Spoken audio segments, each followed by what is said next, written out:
नमस्कार, आपके साथ मैं रीना झा बालियान। तो चुनावी समर चल रहा है और चुनावी मौसम में सेकंड फेज के लिए वोटिंग हो रही है और यहाँ मधुबनी जिले में 10 विधानसभा क्षेत्रों में वोटिंग का दौर लगातार जारी है। और हमारे साथ यहाँ पर है लोक गायिका मैथिली ठाकुर जी, जो खुद बिहार से हैं और इस बार वो राजनीति में उतर चुकी हैं। और आपको बता दें कि दरभंगा के अलीनगर सीट से ये चुनावी मैदान में है और वोट डल चुका है। आप यहाँ पर वोट देने के लिए आई हैं? जी जी जी, ये मेरा गांव है। अच्छा, कैसा लग रहा है? बहुत अच्छा, सब लोग बहुत ही ज़्यादा अच्छे से लोकतंत्र के इस महापर्व को मना रहे हैं। अच्छा लग रहा है इस बार, क्योंकि आपने खुद राजनीति में कदम रख लिया है। कैसा महसूस हो रहा है? एक अभिनेता या कहते सिंगर या फिर एक नेता, क्या आपको महसूस कैसा हो रहा है? क्योंकि अब तक देखिए आप लोगों के बीच में जाती थी, एक सिंगर के रूप में जाती थी।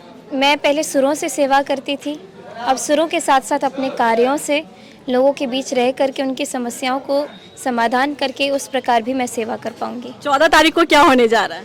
वो तो आप लोग टीवी पर देखेंगे, हम भी टीवी पर देखने के लिए उत्सुक हैं। जनता के बीच में आप गई हैं, कैसा लग रहा है? बहुत प्यार मिला मेरे लिए, हर हार जीत से ऊपर जो जनता का प्यार सम्मान दुलार मिला, वो बहुत लगता है आपको कि अपनी आवाज से जो जादू बिखेरा आपने जनता के बीच में, वो वोट बैंक में तब्दील होगा? वो लोग हमारे बहुत से ज़्यादा समझदार हैं, जागरूक हैं।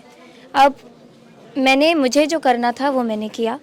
अब सामने हमारी जो जनता जनार्दन है, जो देवतुल्य हैं, उनका जो भी फैसला आता है वो सब हम लोगों के लिए। मैथिली जीतती है अलीनगर से तो पहला क्या होगा जो बदलाव? बहुत कुछ है जो दिमाग में है। तो मैनिफेस्टो तो हमारी पार्टी ने रिलीज़ किया है, उसको कैसे जन जन तक पहुंचाना है, सबसे पहला काम हमारा यही होगा। बाकी तो चीज़ें चलती रहेंगी। समय मेरे पास बहुत है, राजनीति में मैं नहीं हूं, लेकिन पूरी तरीके से समर्पित होकर काम करूँ। अच्छा, आपको लगता है कि अलीनगर सीट पर आप उतरी हैं, तो अगर आप अपने गृह क्षेत्र से उतरती तो कुछ अलग रिजल्ट? ये सब मेरे बस में नहीं है कि मैं क्या डिसाइड करूँ।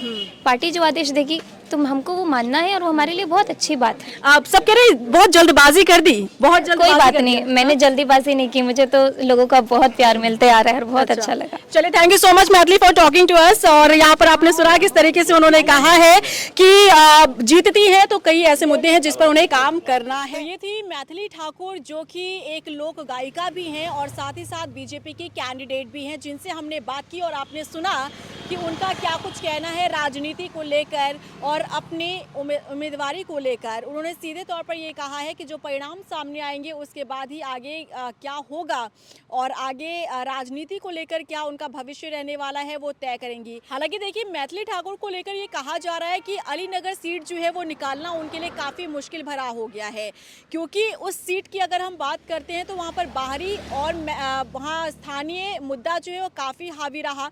दरभंगा की अलीनगर सीट से चुनावी मैदान में उतरी मैथिली ठाकुर और उसके बाद जब वो चुनाव प्रचार में गई अपने लिए प्रचार करने के लिए, तब उस दौरान भी उन्हें कई आलोचनाओं का सामना करना पड़ा था। उनके फॉलोअर्स लगातार ये कहते रहे कि उन्हें राजनीति में नहीं आना चाहिए, उन्हें चुनाव नहीं लड़ना चाहिए, क्योंकि उनकी एक अलग छवि है, उनकी एक अलग इमेज बनी है उनके फॉलोअर्स के बीच में, क्योंकि उनकी आवाज़ को काफ़ी पसंद किया जाता है।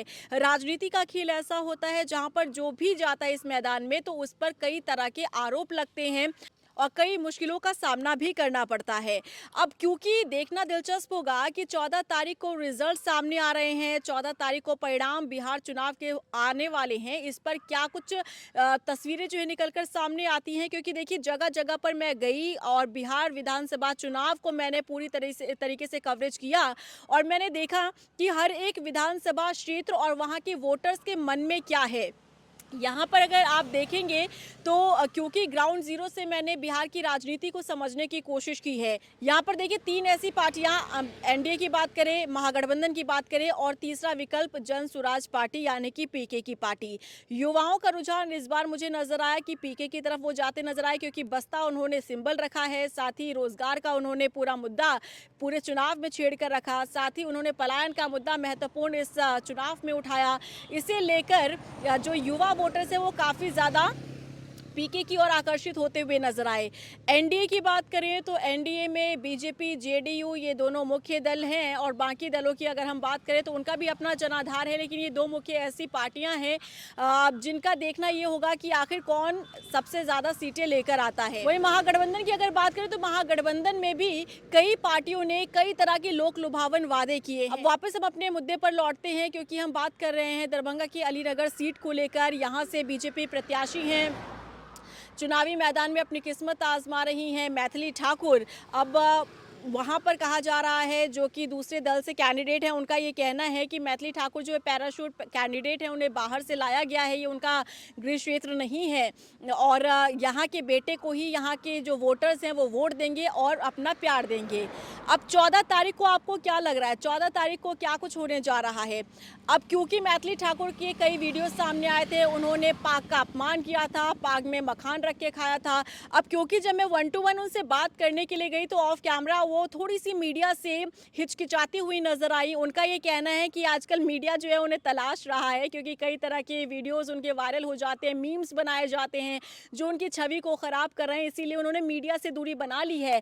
लेकिन असल बात तो ये है कि मीडिया से दूरी बनाकर कोई भी नेता हो, अभिनेता हो, वो नहीं रह सकता, क्योंकि जब मीडिया उन्हें फॉलो करता है, कैमरा उन्हें फॉलो करता है, तभी वो स्टार बनते हैं और वो चर्चाओं में आते हैं, चाहे वो नेगेटिव को लेकर हो, पॉजिटिव को लेकर हो। अब क्योंकि मैथिली ठाकुर जो है थोड़ा सा मीडिया से दूरी बनाती हुई नज़र आ रही हैं, लेकिन आपको क्या लगता है कि क्या वाकई में अलीनगर सीट वो जीत पाएंगी? क्या जो पहला उन्होंने यहाँ पर एक्सपेरिमेंट किया है, राजनीति में जो कदम उठाया है, क्या इसका फ़ायदा उन्हें मिलेगा या नहीं मिलेगा, या फिर वो बैक टू होम होगा? जिस तरह से उनकी अभी गायकी चल रही थी, सोशल मीडिया एक तरीके से इन्फ्लुएंसर भी हैं वो, क्या उसी को आगे वो बढ़ाएंगी या फिर राजनीति में फेल होने के बावजूद भी अगले चुनाव में वो फिर से किस्मत आजमाती हुई नजर आएंगी? आपको क्या लगता है? कमेंट सेक्शन में ज़रूर बताइएगा। नमस्कार।